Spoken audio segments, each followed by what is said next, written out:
American dream. We all pursue it. We all want it. I had it. I enjoyed it. I was married at a very young age to a high school sweetheart.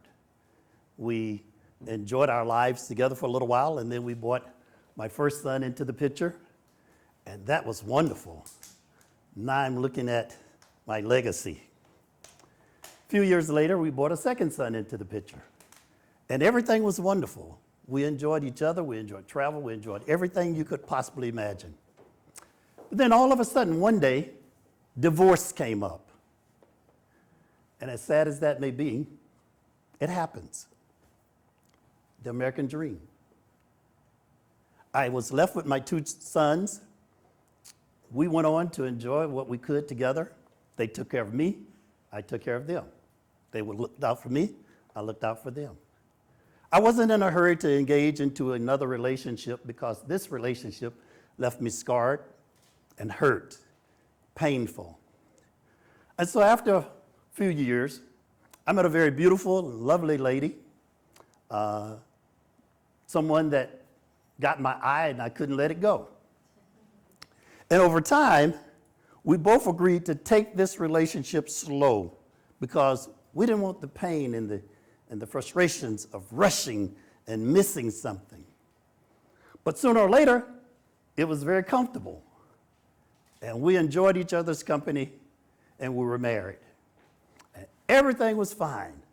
I felt like I was back into the role of my American dream. 5, 6 years later, after we married, we had a daughter. The daughter I had wanted for a very long time, she came into the picture. And you couldn't tell me I was not living the American dream. We had the house, the cars, family and friends loved us. We loved them. We traveled. We went anywhere we wanted to. We enjoyed everything. Life was beautiful, wonderful. She had a wonderful career, and she worked it. I worked careers in my career. And as a result, over the weekends, I was the fix-it husband or the fix-it dad. I was truly living the American dream. If a light bulb was out, I changed it. Basketball flat, I pumped it up. The car needed service, I took it off to get it fixed. Whatever came up, I was the fix-it dad, the fix-it husband. I could do anything that kept us together, and we enjoyed so much beautiful time together, wonderful time together. We were enjoying every bit of the American dream. And then one day, out of nowhere, totally unexpected, it came as a shocker. No announcement. You know, it starts like this. 1 out of every 8 women in America will be diagnosed with some form of it. My mother, my mother-in-law, my daughter, my 3 sisters, my business partner, my executive assistant. 1 out of 8. No, my wife. Oh, my wife, not my wife, not my wife. My beautiful wife. The love of my life, the woman that took me, rebuilt me, made me all over again, got this horrible news. And for this beautiful lady, she was crushed. She was crushed. And I am her knight in shining armor. I'm the fix-it man. But how do you fix this? It's not like a run to the store to replace the bulb. This is life-threatening. This is life-challenging. Everything changed. Our work schedules changed. Our social events with family and friends changed. The level of our intimacy was gone. Everything changed. I felt that people were watching me, my children, the few people that knew. I remember the day the news came.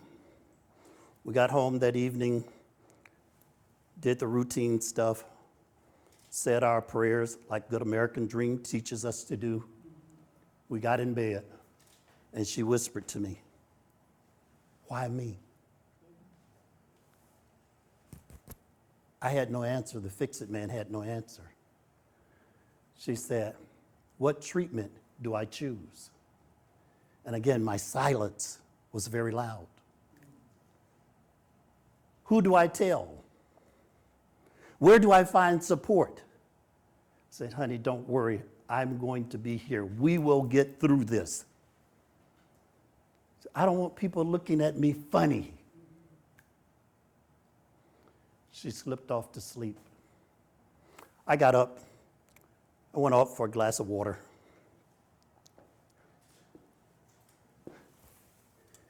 I got my water. I drank it. And I realized my emotions was torn to pieces. She was dealing with the physical and the emotional stress of this news. I was dealing with the emotions and my masculinity. And after my drink of water, I realized I had to put my emotions in a bag. And I had to seal that bag so that on the outside, I would look strong and tough. But on the inside, I was hurting. On the inside, I was broken. And then the treatment started. And my bag was dropped, and I was shattered inside. I was hurt. I was broken. But yet, she needed me to look strong, to be courageous, to be solid, to lean on. And each night, night after night after night, I would lie in the bed, and the voice in my head would start raging and raging and raging and raging. And I couldn't find rest, no peace. And yet, this woman needed me to be her caretaker. Men, when we are broken and our responsibilities are still there before us, we put on the show. But where do we go inside when our emotions are broken in a bag? That was my life story, and it happened over and over and over. Take her to the clinic, come back home, and yet I'm broken. I'm miserable. I'm trying to provide help to someone when I'm helpless. And one night, in the midst of no sleep, fatigue, and needing some rest, I said, enough is enough. This will not defeat us. She needs me, and I'm going to find a way to be there for her. I'm not going to be just on the outward side. I'm going to be there because inside, I'm going to get my emotions together.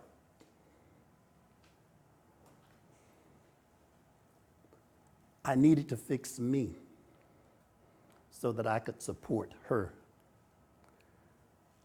I needed to fortify me so that I could sustain her. I realized I had two problems. There was too much toxicity going on in my mind, too much negative going on in my mind, in my head. I had to get rid of the toxicity. I also realized on the other side, I had a deficiency. I didn't have enough positive vibes. I didn't have enough positive energy. I didn't have enough empowerment going. I shared and gave this to others. I was able to energize others, able to encourage others, able to empower others. But I was void of what I needed that I was giving to everybody else. I'm now void of it. And so I created a plan. I planned to correct the toxicity and the deficiency that was going on in me. I created an AM plan and a PM plan. The AM plan was to deal with the deficiency. Every morning I would wake up, get up, way before she did. I would start praising the Savior that made me. I would pray for healing, not just for her and her health, but in me and my brokenness and in my woundedness. The praise, the prayer, I would purpose my day to say, this is not going to defeat me. I then laid out a plan because I wanted the day to be planned so that any disruptions wouldn't take me off my guard so much. So I planned my day very well.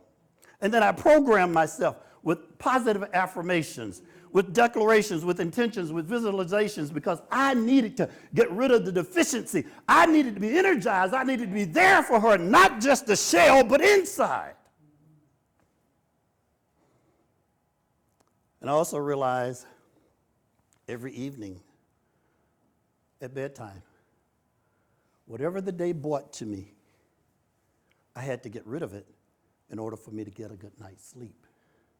Because if I didn't sleep well, I would be fatigued and irritated easily the next day. So the toxicity of the day, I had to learn to clean it up and to clean it out, to move it out of my mind, to get rid of it. I then learned it is not about you, man. It's about her. You're just here to support her. Get rid of your toxic things that's going on. Calibrate yourself. Go back to what you were made to be. I am marvelously and wonderfully made. I am exceptional. I am dynamic. I had to go back and recalibrate me as being the man that I was supposed to be. Even when the challenges of life came along, I had to be the man God wanted me to be. So then, I cleaned up and cleaned out. I calibrated myself.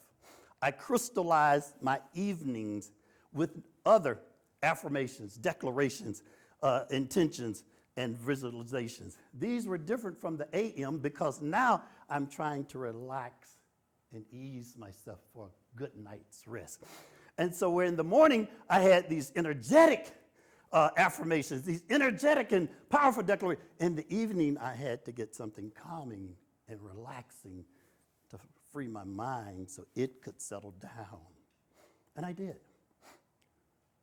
And then to give me the final calm of the day, I learned the value of good music.